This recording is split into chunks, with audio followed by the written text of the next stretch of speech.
door if needed to happen. Yeah, It's a risky play. I don't know. Don't know if it's a good idea. But then I was thinking, you know, what we did discuss the other day, and if Dick goes this week, and then either Jen or Danielle go next week, ideally Danielle, then at least we're still going back and forth. We'd still have only be down 4-3 guys and girls moving forward if we don't fuck with Dustin. So see, the thing that bothers me is like if Dick and Danielle do go home, Jameka and Dustin are both power players in this game. Even though Jameka doesn't have any power, she's a fucking communication, networking craziness. And she's got the loyalty of those chicks. Oh yeah. Oh there's no doubt about it. Are you fucking kidding me? I mean, I wanted to vomit when I heard that Jen, Amber, Jameka, and Jessica are having us sleep over, just the four of them tonight for 6 hours or something. I was like, not good. Yeah. But I know that they're not all totally there with it. So there are ways to go about it for sure.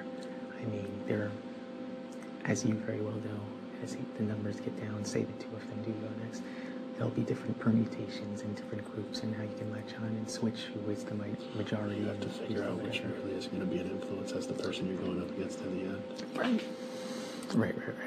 But and my personal preference is to not have Dick or Danielle in the end at all. Me either.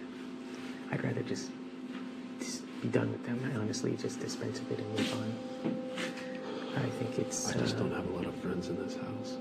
Yeah, but you know, there's... I feel like maybe Danielle might be a friend, but I don't know. Same with Jess, maybe a friend, but maybe not. No, I mean, I think I'd go more towards Jess than Danielle. I think Danielle, and I really don't mean this in a rude, like, personal manner, but I think she... The first couple of weeks she was brutal on me. I think she has nowhere else to go, and I think that's why she softened her blow. And, I agree. I think it was like a parting gift from Nick, like, well, you know, like, why don't you spend some time with Zach, and you guys can take care of each other, and blah, blah, blah. And I mean, I really don't mean that in a rude way, so please don't take it that way. I knew that before Nick left. But the way I, you know, kind of feel is like I know how she was, and I think it's like she's just desperate, trying to latch on to anything she can at this point. I know, because she knows her dad's gone. Right. And what's funny is that I know. Got to make out. She also sat in a room with me the day, I guess yesterday or whatever, or 2 days ago, whenever the hell it was, and said to me, it was a strategic move, Eric. Of course I know that not everything we're saying, you know, was on the up and up, but once we made the choice to go with it, we had to go with it 100%. Had to bury you.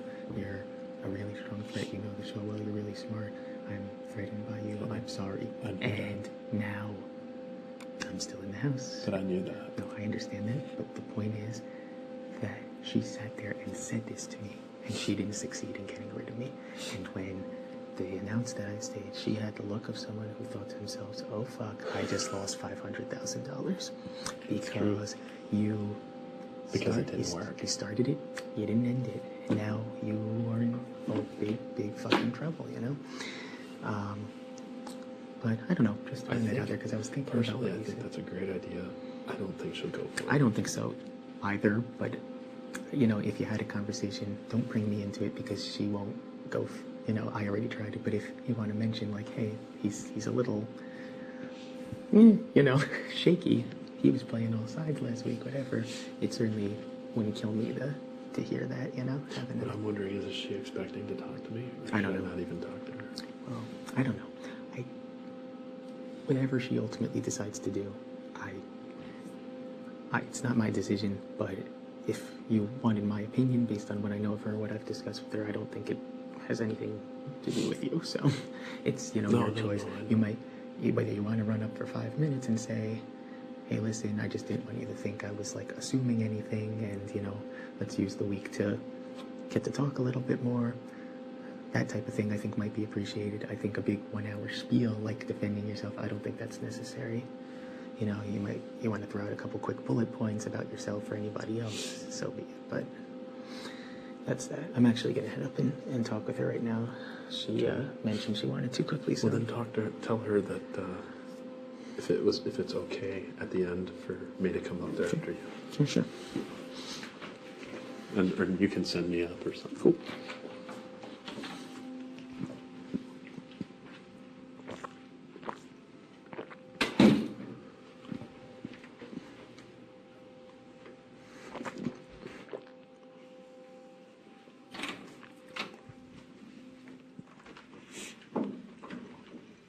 Is everybody outside?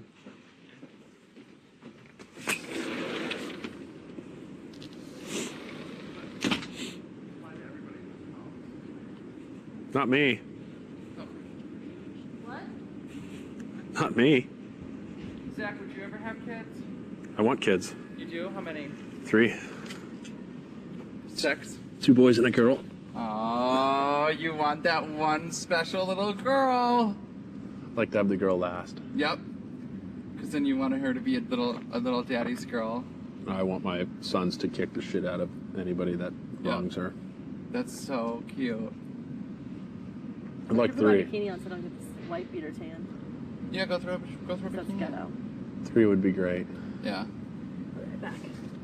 Just talking to Jen about her nanny job, and I'm Oh, just gonna put a bikini on so I don't get this horrible line. like I've babysat a few times, but it's only been like 5 hours at a time. You know, I'm like, okay, I'm done. You know. I would never nanny people's kids. I think that would be a nightmare. That'd be an awful job. Well, but I mean, I don't want children myself, Oh. and so like the maximum time that I can spend with a child is 5 hours. You'd never have a kid of your own? No. Why? I mean, I know it sounds selfish, but I think I'm too selfish to have children.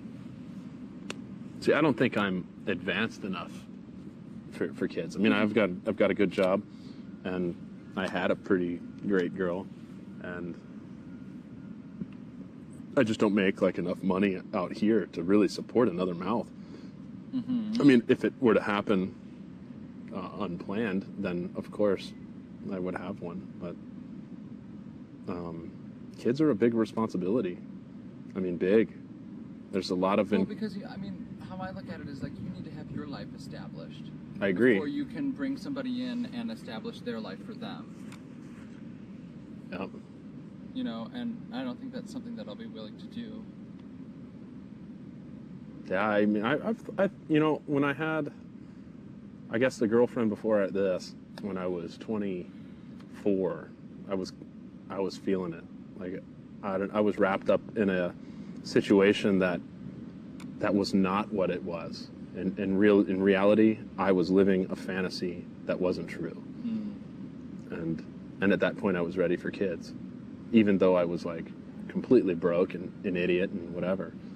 And then this other girl, my ex, comes along and like all the puzzle pieces fit except for I was 8 years older. Oh. But when your heart's involved, the age doesn't become an issue. Mm-hmm. And we just didn't see eye to eye on many concepts, but definitely things that now that I've been here and I've thought about them are things that can definitely be compromised and worked out on my end. Really? If she was willing to compromise as well. But I don't know. But you have to make another go at it then? A lawn thingy away from us. It was broken. Oh. It was broken. I thought maybe they're like, oh, there's less people. They don't need as many. No, it was busted. Oh, okay. Yeah, I think, you know, I always have issues with the kid thing because it's like out here, like where I live in Burbank type of thing. Uh-huh. Nice community, schools, you know, everything really nice. But like overall, I would hate to have my kids grow up out here. Mm-hmm. I would really enjoy them either A, growing up by the beach out here if I had that option, or maybe moving back to Florida in a town where everything isn't so hard and jaded out here. Because I mean, for instance, you look at Jessica, for instance, she's been in the Midwest her whole life, and her upbringing is incredible. You know, Mm-hmm. she's what I would say most people would consider a true family. Yeah. You know, I mean, not to sound wacky, but you look at the pictures on the wall, and it's like everything seems pretty Pretty normal. normal, and And I would hate for my child to have to grow up in a hard world out here, because I think it's really difficult out here.